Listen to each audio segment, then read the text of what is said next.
Olá, Espírito Santo, já estamos no ar com o programa Wesley Sattler e hoje eu tenho um assunto que me incomoda há muitos anos, mas incomodar é pouco, ele atrapalha o Brasil, o nosso crescimento. Eu estou falando das ferrovias. Parece que só Dom Pedro II pensou nas ferrovias para ligar este nosso país que tem dimensões continentais. Mas não só Pedro II. Nós temos aqui uma mulher maravilhosa, Sandra Stelling, engenheira, consultora em tudo isso e muito mais, acadêmica, artista. A Sandra é a madrinha do Corredor Centro-Leste aqui no Espírito Santo, é a mulher que colocou tudo isso para frente. Ela pode nos ajudar a entender o porquê. Vamos lá no comecinho da história. Nós abandonamos as ferrovias. Sandra, eu acho que já deixei muito bem aqui explicado o assunto que me incomoda. E você, este assunto, ele é muito especial para o seu coração também, porque eu sei que você briga muito por logística. Sim, muito especial. Na realidade, você tem razão. Quando Juscelino, vamos trazer Juscelino para cá, quando Juscelino Kubitschek optou que governar era abrir estradas, ele abrir estradas era abrir rodovias. Então, as ferrovias realmente começaram a ser abandonadas, sucateadas.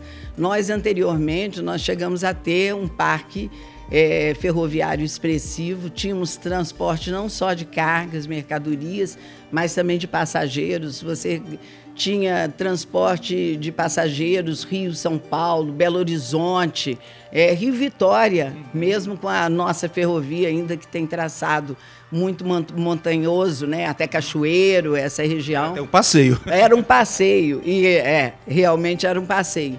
Então, o Brasil passou a ser um Brasil rodoviário. E as ferrovias todas estatais na mão do Estado, do governo federal. E no caso específico, trazendo o caso específico para o Espírito Santo, nós tivemos ainda sorte, mas num caso muito limitado, de ter a ferrovia da Vale do Rio Doce, a Estrada de Ferro Vitória-Minas. E a Estrada de Ferro Vitória-Minas de uma eficiência muito grande na área mineral.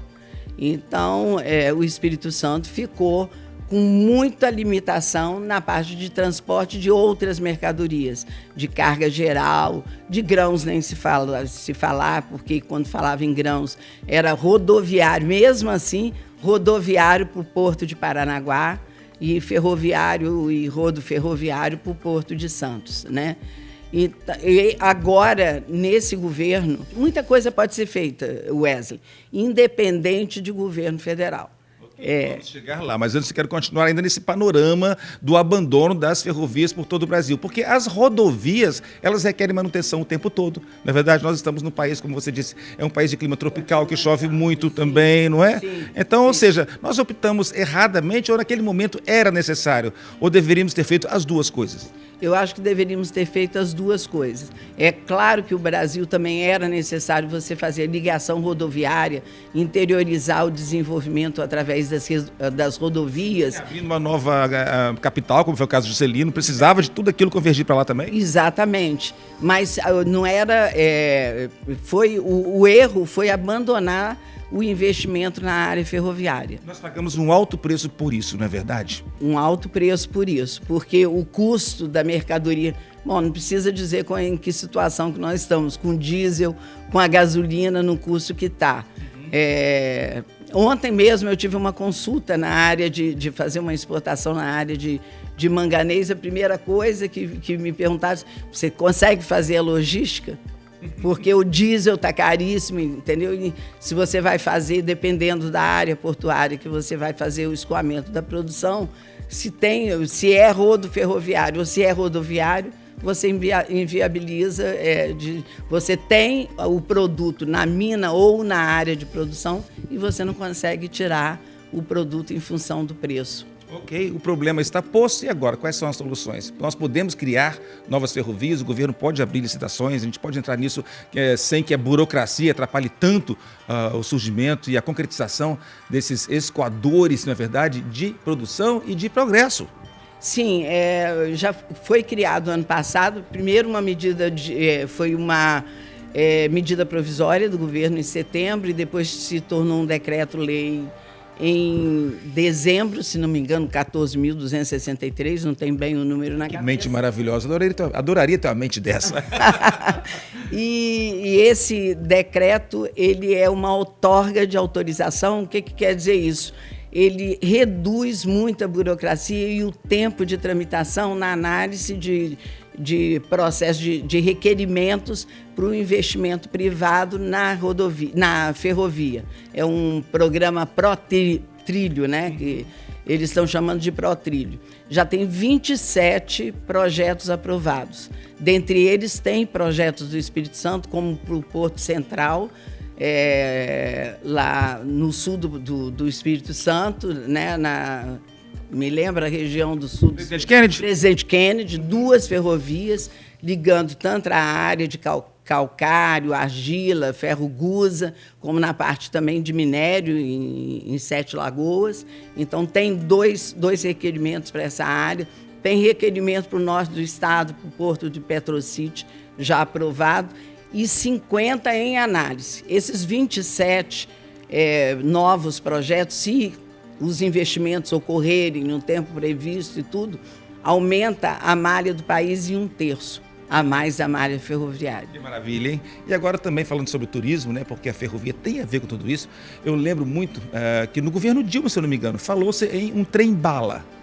Lembra? Por que os trens-bala não acontecem aqui no Brasil? Também é questão burocrática, ou é uma questão de muito dinheiro, ou é questão simplesmente nós não temos a ferrovia para isso? Não, é a união de duas coisas. Ele é caro e ele o investimento alto, e também você teria que ter novos traçados, mas a burocracia, eu acho que é o principal impeditivo.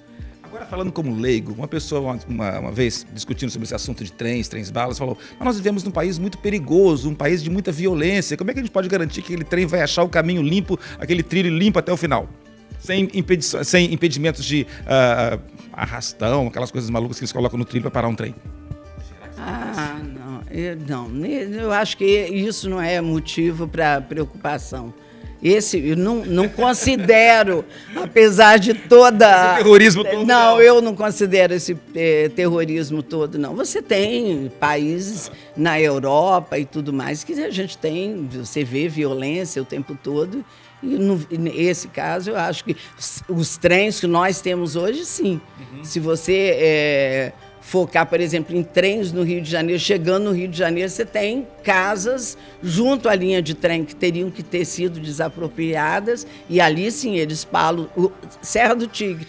Eu viajei de Araguari até Vitória em carro de linha, quando estava começando o corredor Centro-Oeste, para ver as condições que nós teríamos, o que teríamos que fazer nesse corredor. E a Serra do Tigre, a própria Vale, aí já estava num vagão, um carro da Vale do Rio Doce, porque o da rede era aberto, mas o da Vale já fechado. Mandava abaixar, porque eles jogavam pedra na Serra do Tigre. Então essa ideia não é tão absurda como parece, hein? Esse medo não é tão absurdo como parece. Se você tem velocidade pequena, sim. Okay. Então, Serra do Tigre é uma questão, eles jogam pedra em cima do trem. Isso ocorreu comigo. Olha só como a educação é importante, né, gente? Porque jogar pedra em trem. Sandra, e como nós podemos trazer essa realidade para a junção de ferrovia, Porto, Espírito Santo? Pois já tem até um estudo, acho que recente, mais ou menos recente, da própria Federação das Indústrias, acho que foi, se não me engano, foi feito pela Fundação Dom Cabral, que você com 2,8 bilhões de reais no corredor como um todo, para retificação de linha, reduzir, porque, por exemplo, nós temos capacidade de mais de 20 milhões de toneladas, vamos focar no grãos, por exemplo, de capacidade para exportação no sistema portuário, considerando esses novos portos, Imetame agora, só Imetame vai ser 20 milhões de toneladas de capacidade ano. Então, se você fizer retificação, Serra do Tigre, de trechos que você já está com 80% da capacidade tomada, né, como de Belo Horizonte até Unai, Araguari, Uberlândia, nós teríamos capacidade e seríamos muito competitivos com relação ao Porto de Santos e ao Porto de Paranaguá. porque quando colocar no navio as nossas rotas internacionais, o custo é bem menor. Sandra, muito obrigado. Nós tivemos aqui a oportunidade de conversar com uma mulher muito inteligente, uma mulher aclamada pelo trabalho que faz em logística no Espírito Santo e Brasil afora. Ela tem residência aqui no Espírito Santo. É capixaba, Sandra? Sou capixaba. É capixaba. Sou capixaba. Ah, que maravilha. Mas também mora em Canela, lá no Rio Grande do Sul, onde está desenvolvendo um trabalho maravilhoso que ela vai falar para a gente aqui no TV Ambiental também. Então nós temos ainda uma artista, ela é mosaicista, então a Sandra tem aqui um leque de talentos para conversar com a gente que é infinito. Mas aqui vocês puderam ver o que é de fato a mulher empoderada. A mulher empoderada é isso, é o que tem poder da informação, a mulher que tem poder de decisão, a mulher que tem poder de mudar uma comunidade quando ela sim se propõe a fazer, como é o caso da Sandra. Eu tive o prazer de entrevistá-la mais uma vez aqui, já fiz isso em outras ocasiões e sempre termino a entrevista encantado quando a pessoa pode colaborar tanto para a comunidade, como é o caso da Sandra Stelling. Muito obrigado. Obrigada a você pela oportunidade. Dias melhores virão para o Espírito Santo, quem sabe até a bordo de trens, muitos trens para nós.